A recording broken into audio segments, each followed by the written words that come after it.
एक अतिशय महत्त्वाचा मुद्दा असतो तो म्हणजे आपण घेतलेलं गृहकर्ज. अनेकांचा कल असतो की हे 30 लाखाचं लोन पहिलं मी क्लिअर करून टाकेन. कमवण्याची वर्ष आता अगदी हाताच्या बोटावर मोजता येतील आणि आता मी ज्या काही गुंतवणुका करीन ह्यावरती मी रिस्क घेऊ शकत नाही. समृद्ध होण्याच्या या प्रवासामध्ये आपल्यासोबत आर्थिक नियोजनकार असणं ही अत्यंत महत्त्वाची गरज आहे. अदरवाईज एक एन्झायटी, एक चिंता आपल्या मनात राहते की मी जो निर्णय घेतोय तो बरोबर आहे की नाही. मित्रांनो, गुंतवणुका नियोजनबद्ध पद्धतीने करून घेण्यासाठी येणारी लोक हे 50 ओलांडलेल्या टप्प्यावर किंवा 50 ओलांडण्याच्या टप्प्यावरचे असलेले मला जास्त आढळतात. त्यामुळे आजचा हा खास व्हिडिओ अशा लोकांसाठी आहे जे 50 ओलांडतायत किंवा 50 ओलांडली गेली आहे आणि ह्या टप्प्यावरती काय काय चॅलेंजेस आपल्या समोर फिनान्शियल प्लॅनिंग, आर्थिक नियोजनाच्या क्षेत्रात आलेले असतात आणि ते कशा प्रकारे टॅकल करावे. मित्रांनो, या टप्प्यावरती आल्यावरती आपल्या मुलांचं शिक्षण एकतर संपत आलेलं असतं, त्यांची लग्नाची वेळ जवळ आलेली असते किंवा लग्न झालेली असतात. अशाच वेळेला एक हातातनं कमवण्याची वर्ष आता अगदी हाताच्या बोटावर मोजता येतील. डबल डिजिट मध्ये पण आता उरली नाही आहेत. अगदी 8-10 वर्ष हातात माझ्या कमाईची उरली आहेत आणि आता मी ज्या काही गुंतवणुका करीन ह्यावरती मी रिस्क घेऊ शकत नाही. आता मला गमावण्याची भीती वाटायला लागते. अशा टप्प्यावरती अनेक लोक फिनान्शियल प्लॅनिंग प्रोफेशनली करून घेण्याकडे वळत असतात. मित्रांनो, लक्षात घ्या, या टप्प्यावरती आपल्याला निवृत्ती देखील खुणावत असते. अनेकांना तर आजच्या काळात पेन्शन ही मिळणार नसते. तर त्यामुळे स्वतःसाठी पेन्शन क्रिएट करणं ही देखील मोठी गरज आपल्याला दिसत असते. सो मुलांचं शिक्षण, त्यानंतर त्यांचं लग्न, आपली रिटायरमेंट, जर गावा साईडला किंवा एखादं फार्म घेऊन मला काहीतरी करायचंय अशी काहीतरी स्वप्न, अशा सगळ्या स्वप्नांबरोबर एक अतिशय महत्त्वाचा मुद्दा असतो तो म्हणजे आपण घेतलेलं गृहकर्ज किंवा वाहन कर्ज हे संपण्याच्या अगदी टप्प्यावरती किंवा 3-4-5 वर्षात संपेल अशा टप्प्यावर आलेलं असतं. आणि अशाच वेळेला आपण आत्तापर्यंत करून ठेवलेल्या SIPs, म्युच्युअल फंडाच्या गुंतवणुका, अशा प्रकारे जे पैसे साठवलेत तर आपल्याला जाणवत असतं की माझ्याकडे 30 लाखाचं लोन आहे आणि माझ्याकडे 40-1 लाख रुपये पोर्टफोलिओमध्ये देखील जमलेले आहेत. अनेकांचा कल असतो की हे 30 लाखाचं लोन पहिलं मी क्लिअर करून टाकेन. आता 50 ओलांडली जाते, माझ्यावरती लोनचं कुठलंही टेन्शन मला नको आहे. पण मित्रांनो, अशा प्रकारे आपण ज्या वेळेला लोन क्लिअर करतो त्यावेळेला आपण काही गोष्टींचा विसर पडलेला असतो. तो म्हणजे आपण इतकी वर्ष जे व्याज आणि प्रिन्सिपल दोन्ही पे करत होतो, त्याला आठवा, आपण जितक्या वर्षाची टर्म घेतली आहे त्यावरचं एकत्रित जे व्याज आहे त्याचा हप्ता अगदी सुरुवातीपासून देत होतो आणि सुरुवातीच्या टप्प्यात आपलं त्यावरचं इंटरेस्ट हे बऱ्यापैकी भरून झालेलं असतं. ज्या वेळेला तुमचं लोन संपत अगदी 2-4 वर्षाचं उरलेलं असतं त्यावेळेला त्यातला इंटरेस्ट कंपोनंट हा अतिशय कमी गेलेला असतो आणि प्रिन्सिपल कंपोनंटच तुमचा मेजरली उरलेला असतो. सो त्यामुळे मी पटपट लोन हे फेडून टाकीन जेणेकरून माझं व्याज वाचेल, हा देखील मुद्दा पहिला आर्थिक दृष्ट्या नंबर्स घेऊन तपासून बघण्याचा आहे. पण हे अनेक जण तपासणं टाळतात. तसंच दुसरा आणि अत्यंत महत्त्वाचा मुद्दा म्हणजे जो काही तुमच्याकडे 40-50 लाखाचा पोर्टफोलिओ आतापर्यंत जमलेला आहे त्याच्यावरती जर तुम्हाला 12 ते 14% जरी रिटर्न्स मिळत असतील तर 12 ते 14% वाढणारी तुमची ॲसेट सिंगल डिजिटमध्ये चालणारं वाहन कर्ज किंवा गृहकर्ज म्हणजे 8 ते 9% मिळालेलं जे कर्ज आहे त्याच्यावरती फार फार तर जाणारा इंटरेस्ट हा 8 किंवा 9% आहे, सिंगल डिजिट मधला आहे. आणि मला मिळणारे जे रिटर्न्स आहेत हे डबल डिजिट मधले आहेत. म्हणजे मी 14 ते 15% हातात मिळणारी गोष्ट सोडून देतो आणि 8% जाण्याचे मात्र वाचवतो. सो लॉस अवर्जन बिहेवियर आपल्या अपॉर्च्युनिटी ला देखील डावलतं आहे का कुठे हे न तपासता आपण पटपट कर्ज फेडण्याकडे जातो. तिथे आपली संपत्ती निर्माण करण्याची हातातली संधी ही निसटून जात असते. सो त्यामुळे आपल्याकडे किती लोन्स आहेत, त्या अगेन्स्ट माझ्याकडे किती ऍसेट्स आहेत आणि त्या ऍसेट्स काय टक्क्यांनी परफॉर्म करतायत, माझं लोन मध्ये किती प्रिन्सिपल कंपोनंट आहे, किती इंटरेस्ट कंपोनंट आहे आणि इंटरेस्ट कंपोनंट काय टक्क्यांनी चालू आहे, हे आकडेवारीनी मांडून मी कुठला निर्णय कधी घ्यावा हे नीट ठरवणं हे या टप्प्यावरचं सगळ्यात महत्वाचं चॅलेंज आहे. कारण जरी आपल्याला वाटत असलं की मी लोन पटकन फेडून टाकीन, पण मुलाचं शिक्षण बाकी असेल किंवा मुलांचं लग्न करायचं असेल तर त्यासाठी आपल्याला या टप्प्यावरती एक मोठी रक्कम लागू शकणार असते. ती हातातली लिक्विडिटीची जी ताकद आहे, ती लिक्विडिटीची ताकद आपण सोडून देतो आणि 8-9 वर्ष माझ्याकडे कमाईची आहेत असं म्हणून आपण कर्ज एकदाच मुक्त होऊया असं म्हणतो. पण जर नोकरीमध्ये अशी या परिस्थितीत जर काही समस्या निर्माण झाली तर 50 मध्ये आपल्याला जॉब चेंज करून नवीन नोकरी मिळण्याची शक्यता देखील धूसर झालेली असते मित्रांनो. त्यामुळे अशा टप्प्यावरती आपली जितकी कर्ज झाली आहेत त्या कर्जांपेक्षा काही पटीने जास्त ऍसेट्स माझ्याकडे उभे करणं आणि माझ्याकडे जर ऍसेट्स असतील 80-90 लाखाचे, माझं 40 लाखाचं कर्ज आहे, तर माझ्याकडे हातात 80 लाखाचे ऍसेट्स आहेत. फेडायचं तर मी कधीही फेडू शकतो, पण माझे 80 लाख जर माझे 13 ते 14% वाढत आहेत आणि कर्ज माझं 8.5% चाललंय आणि त्यामधलं देखील बरीपैकी प्रिन्सिपल कंपोनंट माझं जाणं आता बाकी आहे, इंटरेस्ट कंपोनंट इतक्या वर्षाचं माझं भेडून झालेलं आहे. अशा टप्प्यावरती ते हळूहळू जेवढा EMI आहे तेवढाच तो जात राहणं हीच अत्यंत सोयीस्कर आपल्यासाठी असण्याची शक्यता असते. पण तर या सगळ्या गोष्टी आपण आर्थिक नियोजनकाराच्या सल्ल्याने जर नीट निर्णय घेतले तर काय होईल, या टप्प्यावरती तुमच्यासोबत एक प्रोफेशनल सल्लागार असेल. तुम्ही या जंगलामध्ये वाघ बघायला एकटे गेलेले नसाल, तुमच्यासोबत वनरक्षकाची गाडी, सोबत तज्ञ प्रशिक्षक असे सगळेजण घेऊन तुम्ही ज्या वेळेला ताडोबाच्या जंगलात वाघ बघायला जाता त्यावेळेला तुम्हाला व्याघ्र दर्शन घडण्याची शक्यता जास्त आहे. तशाच प्रकारे समृद्ध होण्याच्या या प्रवासामध्ये आपल्यासोबत आर्थिक नियोजनकार असणं ही अत्यंत महत्वाची गरज आहे. अदरवाईज एक एन्झायटी, एक चिंता आपल्या मनात राहते की मी जो निर्णय घेतोय तो बरोबर आहे की नाही. कारण का तर आर्थिक नियोजन हे देखील इतकंच इन डेप्थ नॉलेज असलेलं किंवा नॉलेज मिळवण्याचं क्षेत्र आहे. ते मी 50च्या टप्प्यावरती 3-4-5 वर्ष त्यासाठी देऊन माझ्या ऍक्टिव्ह इन्कम सोर्सेसला त्यात डावलून 8-9 तास रोज अभ्यास करत राहणं, सगळे व्हिडिओज बघत राहणं हे तितकंसं प्रॅक्टिकली शक्य नसतं. मग आता माझ्याकडे 7-8 वर्ष आहेत. या 7-8 वर्षामध्ये मी किती अग्रेसिव्हली SIPs करू शकतो. बरं, या अग्रेसिव्हली SIPs करतोय त्या नक्की योग्य फंडांमध्ये जात आहेत का? कारण का तर माझ्या हातात तर आता 7-8 वर्षच बाकी आहेत. आता या 7-8 वर्षात जर मी पास्ट रिटर्न्स बघून इन्व्हेस्टमेंट करत असेल तर मित्रांनो, past returns are not guarantee of future returns.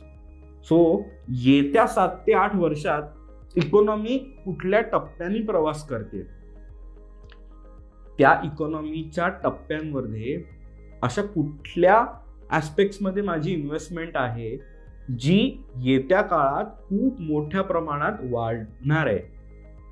अर्थव्यवस्थेमधली कुठले असे ऍस्पेक्ट्स आहेत जे येत्या काळात खूप मोठे होणार आहेत, जे मोठे व्हायचे बाकी आहेत, जे मोठे होऊन गेले त्याचा रिटर्न आपल्याला या सगळ्या साइट्स वरती पास्ट रिटर्न्स मध्ये दिसत असतो.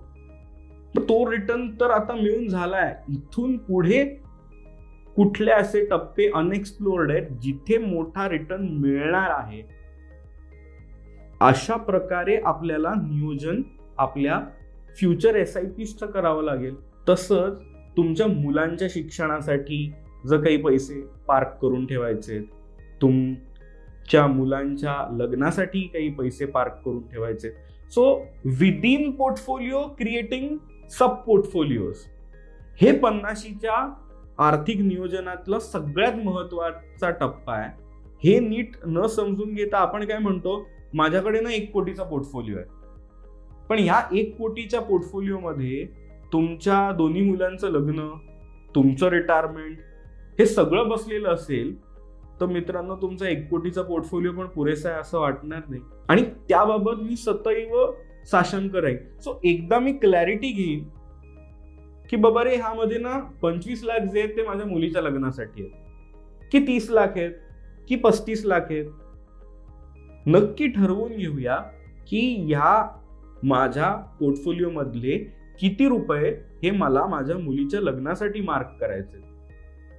आणि मग मी मुलीचं लग्न करताना इमोशनली वाहवत जाणार नाही. माझ्या त्या ठरलेल्या बजेटमध्येच मी खर्च करीन. आता ते मुलीचं लग्न किती वर्षात येऊ शकतंय त्याप्रमाणे माझ्या पोर्टफोलिओतल्या कुठल्या फंड्सना, कुठल्या इन्व्हेस्टमेंट्सना मी मुलीच्या लग्नासाठी ठेवीन. मला इन्व्हेस्टमेंट मॅनेजमेंट करताना अनेक लोक भेटत असतात. अनेकांनी असं नियोजन करून ठेवलेलं की हा ना एक प्लॉट मी विकीन आणि मुलीचं लग्न करीन. आणि झाला कोविडचा काळ सुरू. आता कोविडचा काळ आहे, अशा परिस्थितीमध्ये मला पैसे पण हवेत. आता एक चांगली गोष्ट घडली, त्यावेळेला लग्नाचा खर्च कमी झाला, 50 लोकांमध्येच लग्न करायचं होतं. पण अशा आपण कोंडीत अडकलेल्या परिस्थितीमध्ये जर आपली रिअल इस्टेट प्रॉपर्टी विकायला गेलो तर मित्रांनो समोरची पार्टी देखील आपल्याला बार्गेन करण्यासाठी जास्त उत्सुक असते. आपल्या प्रॉपर्टीची पूर्ण वर्थ मिळत नाही. परत लिक्विडिटी हातात अशी 5-7 दिवसात येईल असं नाही, गेले तर 5-7 महिने, वर्ष, 2 वर्ष पण जाऊ शकतात. सो त्यामुळे मला कुठल्या गोष्टीसाठी लागणारे पैसे मी कुठल्या ऍसेट क्लासमध्ये कुठे ठेवलेत आणि त्याचं रिस्क प्रोफाइलिंग करून घेणं की माझ्या मुलीचं लग्न 7-8 वर्षानंतर होणार आहे की येत्या 1-2 वर्षात होणार आहे. आणि जर 2-3 वर्षात होणारं लग्न असेल तर ते कधीही प्रीपोन देखील होऊ शकतं. आणि त्यासाठी मी तयार आहे का? मी तयार असणं सायकोलॉजिकली हे वेगळं, माझं पोर्टफोलिओ नक्की त्या लग्नासाठी तयार आहे का? तो नसेल तर होतं काय, मुलीच्या लग्नासाठी खर्च करायचा आहे, मी इमोशनली खर्च करत जातो. पुढे जाऊन मुलगा देखील म्हणतो मला काहीतरी जायचंय अजून अब्रॉडला, बाबा पैसे द्या, मी त्याच पोर्टफोलिओ मधनं पैसे काढून देतो. आणि 57-58चं माझं ज्याला वय येतं त्यावेळेला मला जाणवतं की आता मला रिटायरमेंट घेऊन दर महिन्याला 40-50 हजार रुपये तरी पोर्टफोलिओ मधनं पॅसिव्हली मिळावे अशी माझी गरज आहे. पण माझ्याकडे तितके पैसेच हातात नाहीये. माझ्या PF किंवा ग्रॅच्युटी मधनं येणारे पैसे आणि या पोर्टफोलिओ मध्ये जमलेले पैसे ह्यामध्ये तितकेसे पैसे नाहीत. असं 57-58 किंवा 60च्या टप्प्यावरती जर जाणवत असेल तर ही गोष्ट खूप सिरियस आहे. हे होऊ द्यायचं नसेल तर creating portfolio within portfolio is very important. म्हणजे काय, तर माझा पूर्ण पोर्टफोलिओ 1 कोटीचा आहे, ठीक आहे, मी मुलीच्या लग्नासाठी 25 लाख ठेवले, मुलाच्या शिक्षणाला त्याला जर वाटलं तर काय अब्रॉडला पाठवायचं मी 10 लाख रुपये ठेवीन. त्याच्या पलीकडे मी काय म्हणेन की बाबा रे, तुला परदेशी शिक्षण घ्यायचं, त्याच्यासाठी तुला काही स्कॉलरशिप मिळते का बघ, किंवा तू एज्युकेशन लोन घेऊ शकतोय का बघ. कारण का तुला एज्युकेशन लोनसाठी लोन मिळू शकतं, माझ्या रिटायरमेंटसाठी मला लोन कोण देईल. असा प्रॅक्टिकल अप्रोच घेणं हे देखील या टप्प्यावरती अतिशय महत्वाचं असतं. अचानक कोणाचंही आजारपण येऊ शकतं. आज 50च्या टप्प्यावर असलेल्या अनेकांचे पालक देखील 80-85-90 वर्षाचे घरात आहेत, त्यांचं एक आजारपण येऊ शकतं. सासू सासऱ्यांचा आजारपण येऊ शकतं आणि आपण अशा टप्प्यावरती असतो की ज्या वेळेला आपण नाही म्हणू शकत नाही, आपण जबाबदारी स्वीकारलेली असते आणि अचानक 5-10 लाखाचा खर्च देखील अशा वेळेला येऊ शकत असतो. तो माझ्यावरती किती असे अवलंबून ज्येष्ठ नागरिक आहेत. आणि अशा परिस्थितीमध्ये ज्या वेळेला मेडिकल इमर्जन्सी येईल तर त्यावेळेला मी कुठल्या फंड्समधनं काय खर्च अशा बाबतीत करीन, याबाबत युद्धाची तयारी आधी करून ठेवणं हे अतिशय महत्वाचं आहे. अदरवाईज ह्याचं मी काही प्लॅनिंग केलेलं नसेल आणि अशी अचानक परिस्थिती आली तर शेवटी मित्रांनो सॅक्रिफाईस तुमचं रिटायरमेंट बास्केट होणार आहे की सगळी बिलं शेवटी आपण लावत जातो रिटायरमेंट वरती आणि नंतर लक्षात येतं की अरे मला रिटायर होण्यासाठी तितकेसे पैसेच हातात नाहीयेत, let me do some work. मी आता काहीतरी रिटायर झालो तरी सुद्धा मी अजून काहीतरी काम करत राहतो किंवा इकडनं थोडेसे पैसे मिळतील का, तिकडनं पैसे मिळतील का आणि मी चालवत राहीन माझं रहाट गाडग, असं जर वाटून प्लॅन करत असू. पण कधी आपण अशा परिस्थितीत आहोत की आपण जो पूर्वीचा काळ होता की आता मी रिटायर झालो, आता माझी मुलं मला सांभाळतील, असा जर क्लिअर विचार असेल तर काही तुम्हाला फार टेन्शन घेण्याची काही गरज नाही. पण माझ्या मुलांकडनं मला काहीही पैसे घ्यायचे नाहीये, मी आतापर्यंत स्वाभिमानाने जगलोय, माझा हात हा असा राहिलाय तर तो मला असाच ठेवायचा आहे, असं जर वाटत असेल तर मित्रांनो आपल्या आर्थिक नियोजनाचं प्रोफेशनली प्लॅनिंग होणं, तज्ञ आर्थिक सल्लागाराच्या सल्ल्याने आपण आपल्या गुंतवणुकांचं नियोजन करणं, पोर्टफोलिओ विदिन पोर्टफोलिओ, हे मुलाच्या शिक्षणासाठी, इमर्जन्सीसाठी चे पोर्टफोलिओज क्रिएट करणं, या प्रत्येक पोर्टफोलिओमध्ये 2-3 फंड्स असणं आणि त्याचं रिस्क अनालिसिस करून ते पोर्टफोलिओ तसे असणं. उदाहरणार्थ जर माझा इमर्जन्सी फंड 25-1 लाखाचा असेल तर त्या 25 लाखावरती मी कुठलीच रिस्क नाही घेऊ शकत. पण कधी इमर्जन्सी ही काय मला वॉर्निंग कॉल देऊन येणार नाही, ती कधीही येऊ शकते, ती उद्या येईल, 2 वर्ष येणार पण नाही किंवा कधीही येऊ शकते. सो अशा परिस्थितीत त्यामध्ये मी इक्विटी एक्सपोजर जास्त नाही ठेवू शकत. मग अनेक जण म्हणतात गोल्ड एक्सपोजर जास्त ठेवूया. मित्रांनो गोल्ड सुद्धा काय एका दिशेने वाढतंय म्हणजे वाढतच राहील असं काही संविधानाने नियम करून दिलेला नाहीये.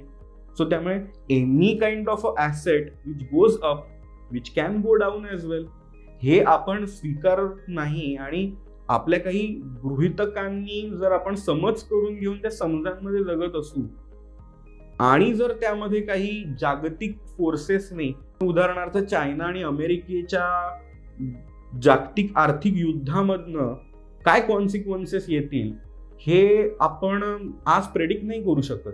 मग मी काय करू शकतो, मी जास्तीत जास्त माझे इमर्जन्सी फंड हे डेट सदृश्य इन्व्हेस्टमेंट्स मध्ये करीन आणि ह्या डेट सदृश्य इन्व्हेस्टमेंट्स मध्ये सुद्धा मी प्रायव्हेट डेट नाही घेणार. म्हणजे वोडाफोनचे पेपर्स किंवा प्रायव्हेट कंपन्या, NBFCs ह्यांचे जे डेट पेपर्स आहेत ते खूप प्रमाणात रिस्कीच आहेत भारतामध्ये, भारतासारख्या डेव्हलपिंग इकॉनॉमीमध्ये. सो त्यामुळे गिल्ट म्हणजे गव्हर्नमेंट सिक्युरिटीज असलेले fund, public sector undertaking banks, public sector undertaking कंपन्यांचे डेट पेपर्स, अशामध्ये इन्व्हेस्ट करणारे म्युच्युअल फंड, असा अतिशय कन्झर्वेटिव्ह अप्रोच मला माझ्या इमर्जन्सी फंडवरती ठेवावा लागेल. तसंच जर माझ्या रिटायरमेंट फंड्सचा मी विचार करत असेल आणि रिटायरमेंटला मला बऱ्यापैकी अवधी हातामध्ये असेल तर मी तिथे इक्विटी एक्सपोजर जास्त घेऊ शकेन. मग आता इक्विटी एक्सपोजर जर मी घेत असेल तर त्यामध्ये देखील मी किती प्रमाणात इन्फ्रास्ट्रक्चर सेक्टरमध्ये इन्व्हेस्टमेंट करतोय किंवा मी बँकिंग अँड फायनान्शियल सर्व्हिसेसमध्ये किती इन्व्हेस्टमेंट होते. सो इक्विटी पोर्टफोलिओ जो माझा आहे, म्हणजे इक्विटी म्युच्युअल फंडाचा पोर्टफोलिओ जरी बघितला तरी त्यामध्ये ओव्हरलॅपिंग इन्व्हेस्टमेंट्स टाळत केलेल्या लॉंग टर्म इन्व्हेस्टमेंट्स आहेत का, ह्या सगळ्यातनं सुटसुटीत अप्रोच घेऊन फायनान्शियल प्लॅनिंग करणं मित्रांनो ही काळाची गरज आहे.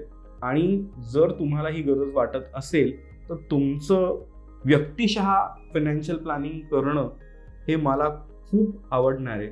सो त्यामुळे ह्या दिलेल्या नंबर्सवरती संपर्क साधा पर्सनली गप्पा मारत, चर्चा करत, पर्सनली भेटून किंवा झूम कॉलवरती चर्चा करायला नक्की आवडणार आहे. तुमचं फायनान्शियल प्लॅनिंग बाबत कुठलीही समस्या असेल, प्रश्न असेल तर आम्हाला संपर्क साधा. आम्ही तुमच्या सोबत आहोतच. आणि व्हिडिओ कसा वाटतोय हे कमेंट करून मला नक्की सांगा, लाईक करा. त्यामुळे माझा उत्साह वाढतो आणि तुम्हाला अशा वेगवेगळ्या विषयांवरती ज्ञान देणारे व्हिडिओज आम्ही घेऊन येतच राहू. सो त्यासाठी आमचा उत्साह वाढवायचा की नाही हे मात्र तुमच्या त्या लाईक सबस्क्राईब बटनामध्ये लपलेलं आहे. सो लगेच त्याला टच करा आणि लाईक, शेअर, सबस्क्राईब करा. आमचे व्हिडिओज तुमच्या मित्र, नातलग सगळ्यांपर्यंत पोहोचवा. आणि कसा व्हिडिओ वाटतोय हे नक्की मला कमेंट करून सांगा. मी सगळ्या कमेंट्स पर्सनली वाचत असतो. धन्यवाद.